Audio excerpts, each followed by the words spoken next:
মহাশিৱৰাত্ৰিৰ আগত ঘৰৰ পৰা বাহিৰ কৰক এই 7টা বস্তু নহলে আপোনালোকৰ বহু বেছি বিপদ আহিব পাৰে। এই মহাশিৱৰাত্ৰিৰ আগতেই আপোনালোকে ঘৰৰ পৰা বাহিৰ কৰিব লাগিব এই কেইটা বস্তু। যদি মহাশিৱৰাত্ৰিৰ সময়ত আপোনালোকৰ ঘৰত এই বস্তু থাকি যায় তেনেহলে আপোনালোকৰ ঘৰত বেয়া প্ৰভাৱ পৰিবলৈ ধৰিব, লগতে ঘৰত থকা সকলো শুভ শক্তি নোহোৱা হৈ পৰিব।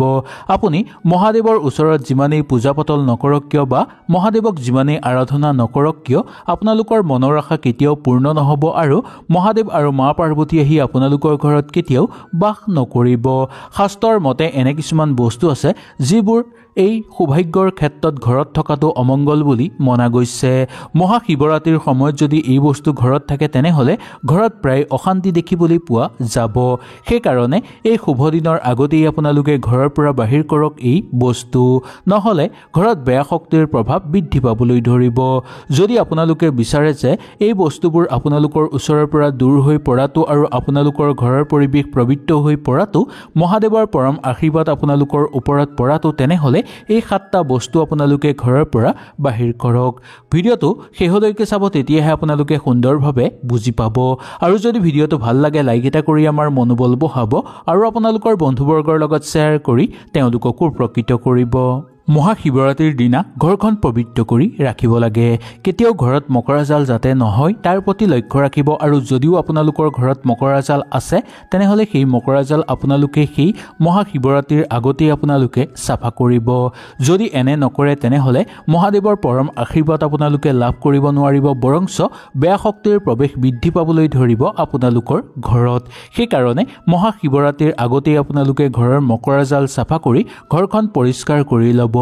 যি ঘৰত পৰিষ্কাৰ পৰিচ্ছন্ন হৈ থাকে সেই ঘৰতহে সকলো দেৱ দেৱীৰ আগমন হয় আৰু সেই ঘৰত দেৱ দেৱীৰ আগমনৰ ফলত ঘৰৰ উন্নতি বৃদ্ধি পাবলৈ ধৰে আৰু ঘৰৰ ক্ষেত্ৰত সকলো ক্ষেত্ৰতে সফলতা নামি আহিবলৈ ধৰে। সেইকাৰণে এই মহাশিৱৰাত্ৰিৰ আগতেই আপোনালোকে ঘৰখন পৰিষ্কাৰ কৰি ল'ব আৰু ঘৰত যদি মকৰা জাল আছে সেইবোৰো আপোনালোকে সুন্দৰভাৱে চাফা কৰি ল'ব।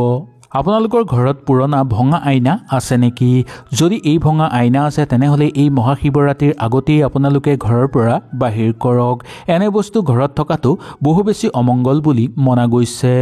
ঘৰৰ ডাঙৰ মানুহে কয় যে ভগা আইনা দি মুখ চালে অমংগল হয়, কিন্তু মহাশিৱৰাত্ৰিৰ সময়ত যদি আপোনালোকৰ ঘৰত ভগা আইনা থাকে তেনেহলে আপোনালোকৰ জীৱনলৈ দুৰ্ভাগ্য নামি আহিব।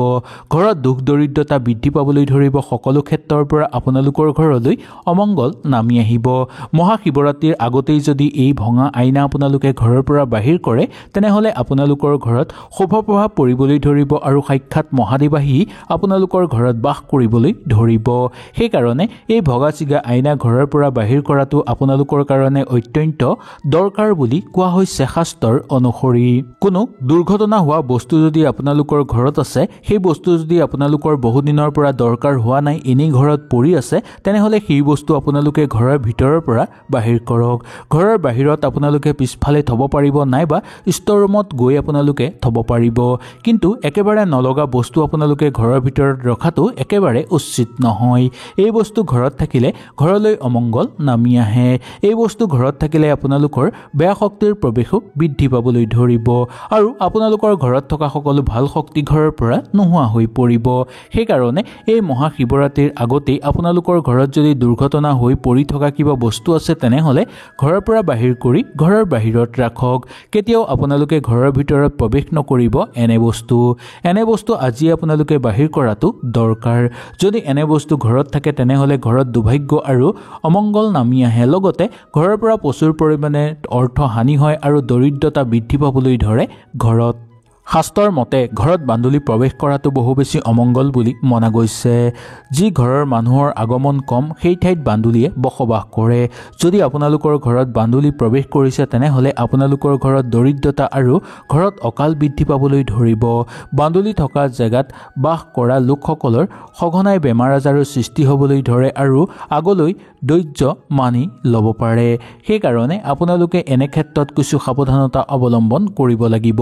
যদি মহাশিৱৰাত্ৰিৰ আগতেই আপোনালোকৰ ঘৰত বান্দুলি প্ৰৱেশ কৰিছে তেনেহ'লে কৰক আপোনালোকে ঘৰতে এই এটা কাম সেই বান্দুলিটো আপোনালোকে ঘৰৰ পৰা প্ৰথমতেই বাহিৰ কৰক তাৰ পিছত গোটেই ঘৰত গংগাজল ছটিয়াব আৰু ঘৰৰ ভিতৰে বাহিৰে গংগাজল ছটিয়াব ইয়াৰ পিছত আপোনালোকে সুন্দৰভাৱে গা ধুব গা ধোৱাৰ পানীত কলা তিল মিহলাব আৰু তুলসী মিহলাই আপোনালোকে গা ধুব এনে কৰিলে বান্দুলিৰ বেয়া প্ৰভাৱৰ পৰা আপোনালোকে মুক্ত হ'ব পাৰিব আৰু যদি এনে নকৰে বান্দুলি খেদি আপোনালোকে তেনেকৈ থাকি যায় তেনেহ'লে বান্দুলিৰ বেয়া প্ৰভাৱ আপোনালোকৰ জীৱনৰ পৰা নাযাব বৰংচ ইয়াৰ ফলত আপোনালোকৰ বহু বেছি ক্ষতিসাধন হোৱাৰহে সম্ভাৱনা দেখিবলৈ পোৱা যাব এনে কৰিলে আপোনালোকৰ ঘৰৰ পৰিৱেশ পবিত্ৰ হৈ পৰিব সেইকাৰণে বান্দুলি ঘৰত প্ৰৱেশ কৰাৰ পিছতেই বান্দুলি ঘৰৰ পৰা বাহিৰ কৰি গোটেই ঘৰত গংগাজল ছটিয়াই পবিত্ৰ কৰি ল'ব বিশেষকৈ মহাশিৱৰাত্ৰিৰ আগত এনে ঘটনা ঘটাটো বহু বেছি অমংগল বুলি মনা গৈছে শাস্ত্ৰৰ অনুসৰি আপোনালোকৰ ঘৰত যদি পুৰণা ফটা চিটা কাপোৰ এনেই পৰি আছে য'ত ত'ত বা দমাই আপোনালোকে ৰাখিছে তেনেহ'লে এই মহাশিৱৰাত্ৰিৰ আগতেই সেই বস্তুবোৰ আপোনালোকে ঘৰৰ পৰা বাহিৰ কৰক আৰু ঘৰৰ পৰা অকণমান দূৰত নি জ্বলাই দিয়ক এনে নকৰিলে আপোনালোকৰ বেছি অমংগল নামি আহিব এনে বস্তু ঘৰত থাকিলে ঘৰলৈ বেয়া শক্তি সোনকালে আকৰ্ষিত হৈ পৰে আৰু বেয়া শক্তি প্ৰৱেশৰ ফলত আপোনালোকৰ লগতে আপোনালোকৰ পৰিয়ালৰ ওপৰতো ই প্ৰভাৱ পেলাবলৈ ধৰে সেইকাৰণে মহাশিৱৰাত্ৰিৰ আগতেই যদি আপোনালোকৰ ঘৰত কিবা ফটা পুৰণা কাপোৰ আছে তেনেহ'লে সেইবোৰ ঘৰৰ পৰা বাহিৰ কৰি কোনো খালত পেলাই দিয়ক দূৰত নি বা আপোনালোকে বাহিৰত নি জ্বলাই দিয়ক এইবোৰ জ্বলাই দিয়াৰ লগে লগে আপোনালোকৰ ঘৰত থকা সকলো বেয়া শক্তি ধ্বংস হৈ পৰিব আৰু আপোনালোকৰ ওপৰত মহাদেৱৰ পৰম আশীৰ্বাদ দেখিবলৈ পোৱা যাব মহাশিৱৰাত্ৰিৰ আগত আপোনালোকৰ ঘৰৰ সন্মুখত যদি কিবা গছ মৰি গৈছে তেনেহ'লে সেই গছ কাটি পেলোৱাটোৱেই মংগলময় যদি আপোনালোকৰ ঘৰৰ সন্মুখত কিবা গছ শুকাই গৈছে তেনেহ'লে কটাটো দৰকাৰ যদি নাকাটি তেনেকৈ ৰাখে আৰু মহাশিৱৰাত্ৰিৰ সময়লৈকে যদি তেনেকৈ থাকে তেনেহ'লে দেখিবলৈ পাব যে ইয়াৰ ফলত আপোনালোকৰ অমংগল নামি আহিব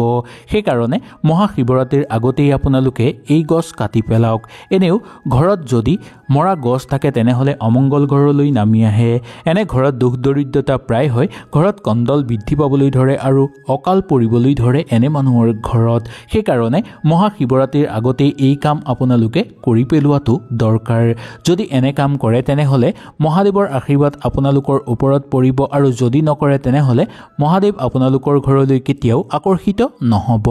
ঘৰৰ সন্মুখত যদি কিবা আপোনালোকৰ জাবৰৰ দম আছে বা আপোনালোকে যদি জাবৰ গোটাই ৰাখিছে তেনেহ'লে এই শুভ দিনৰ আগতেই আপোনালোকে সেই জাবৰ জ্বলাই পেলোৱাটো দৰকাৰ বা এই মহাশিৱৰাত্ৰিৰ আগতেই সেইবোৰ আপোনালোকে চাফা কৰি কোনো বেলেগ জেগাত পেলাই দিয়ক নাইবা জ্বলাই পেলাওক মহাশিৱৰাত্ৰিৰ আগতেই এই জেগা আপোনালোকে চাফা কৰি লওক নহ'লে বেয়া শক্তিৰ প্ৰভাৱ বৃদ্ধি পাবলৈ ধৰিব আপোনালোকৰ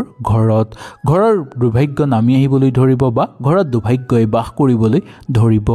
যাৰ ফলত মহাদেৱৰ আশীৰ্বাদ লাভ কৰিব নোৱাৰিব আৰু ঘৰত থকা সকলো শুভ শক্তি ঘৰৰ পৰা নোহোৱা হৈ পৰিব সেইকাৰণে এই কামবোৰৰ পৰা আপোনালোকে অলপ দূৰত্ব বজাই ৰাখি আৰু এই কামবোৰ আপোনালোকে সুন্দৰভাৱে কৰিবলৈ চেষ্টা কৰাটো দৰকাৰ সেইকাৰণে ঘৰৰ সন্মুখৰ জাবৰখিনি আপোনালোকে পেলাই দিব নাইবা জ্বলাই সেই জেগাখিনি আপোনালোকে সুন্দৰকৈ চাফা কৰি ৰাখিব মহাশিৱৰাত্ৰিৰ আগতেই হয়তো এই ভিডিঅ'টোৰ যোগেদি আপোনালোকে সুন্দৰভাৱে বুজি পালে যদি কিবা অসুবিধা পালে নিশ্চয় মোক তলত কমেণ্ট কৰি জনাব তেনেহ'লে আজিলৈ আপোনালোকৰ ওচৰৰ পৰা বিদায় লৈছোঁ কালিলৈ পুনৰ আপোনালোকক লগ পোৱাৰ প্ৰতিশ্ৰুতিৰে আজিলৈ নমস্কাৰ